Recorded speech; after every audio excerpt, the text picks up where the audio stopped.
Alright y'all, I'm going to make a real short video on one solution for starting up a garden for relatively cheap. It does cost some money, but for relatively cheap if you do not have a backyard or a land to grow on.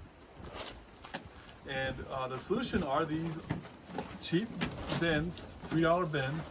You can get it at Home Depot or Lowe's. These are some old bins for me. You got the clear plastic bins.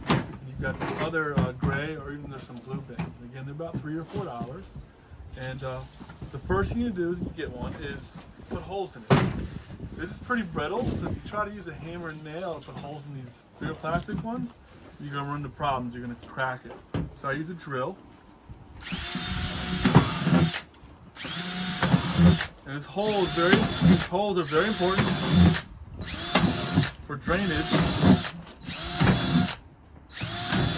A little bit of cracking is going to be okay.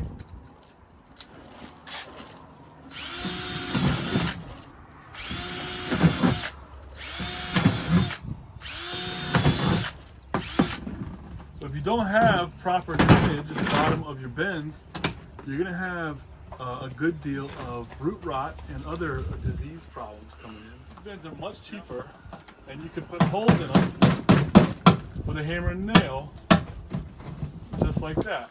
It takes a little more time, but a lot of folks don't have a drill and bit laying around. So just by that movement alone, you can create enough holes in this bin. So whether you're using the drill option or the hammer and nail option, I put about 20 holes in the bottom here for proper drainage. Our next step is going to get a mix of compost in here that will help us grow our plants. The next important part of this kind of growing system, so essentially using these bins as raised beds, is to get your potting mix in there. And I use the same potting mix for these small raised bed type situations as I would for seed starting. They work excellent for growing vegetables in. You may have to replenish the nutrition from time to time, and I'll show you what that is. But essentially my recipe for that is 3 parts compost. You can buy bagged compost. It's a lot cheaper than buying actual potting soil, but 3 parts bagged compost, 2 parts coir, coconut coir, or peat moss. I prefer peat moss. A half part perlite, and then some bone meal and some fish kelp. So this is the peat moss. I'm going to go ahead and put some of this in here right now. This bag I ordered off of Amazon.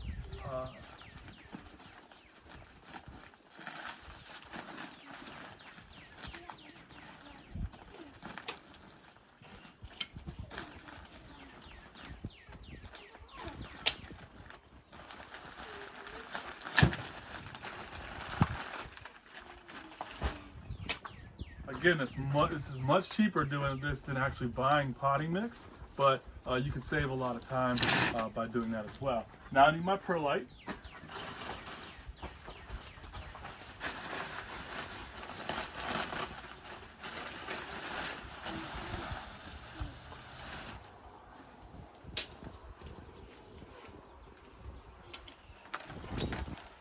And then you want to add your nutrition. This is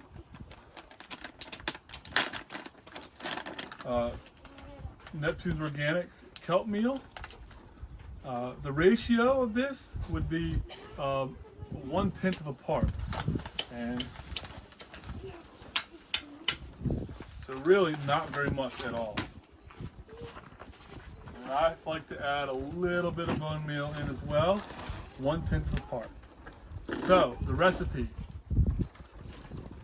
3 parts compost, 2 parts peat moss, a half a part perlite, 1/10 of a part kelp, and then a 1/10 of a part bone meal.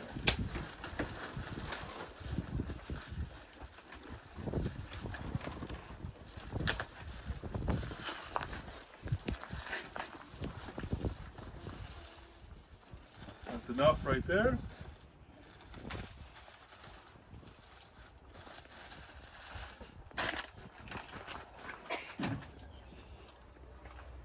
And then you want to mix it all up really good.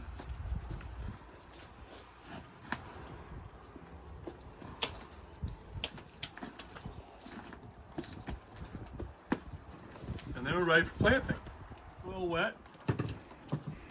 I got my plants. I'm going to turn this into a nice little lettuce patch. And I just simply put my plugs in. I can alternate green and red for some nice color if I want. In a system like this, you can plant your plants pretty close together. There will be some weeding if you use your own compost that needs to be done. But what I'm doing here is I'm planting them about 4 inches apart.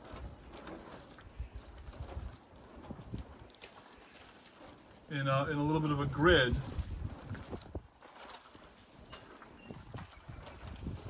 They are doing it this way. It still is much easier if you start your plants from seed.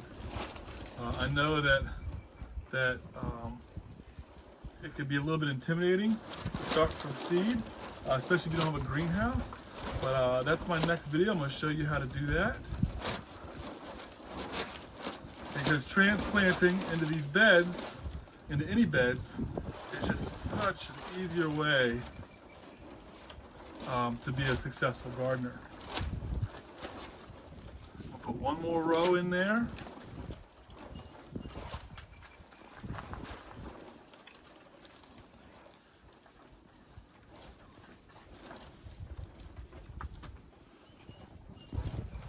And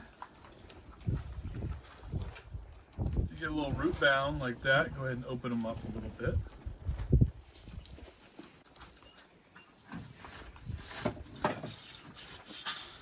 Some water on them. It's okay if some of that dirt splashes up, especially if you're dealing with lettuce. You can do the same with tomatoes, peppers, really anything. I'll do a later video on growing tomatoes in a 5-gallon bucket.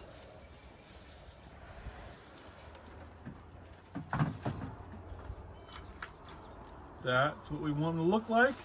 I'm gonna go ahead and let them transplant settle in a little bit. And we'll come back next week and see how they're starting to grow from there. So again, a nice, cheap, easy way to grow a whole lot of food, really, in a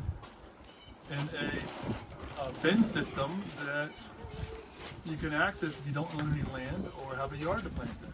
So happy growing, y'all.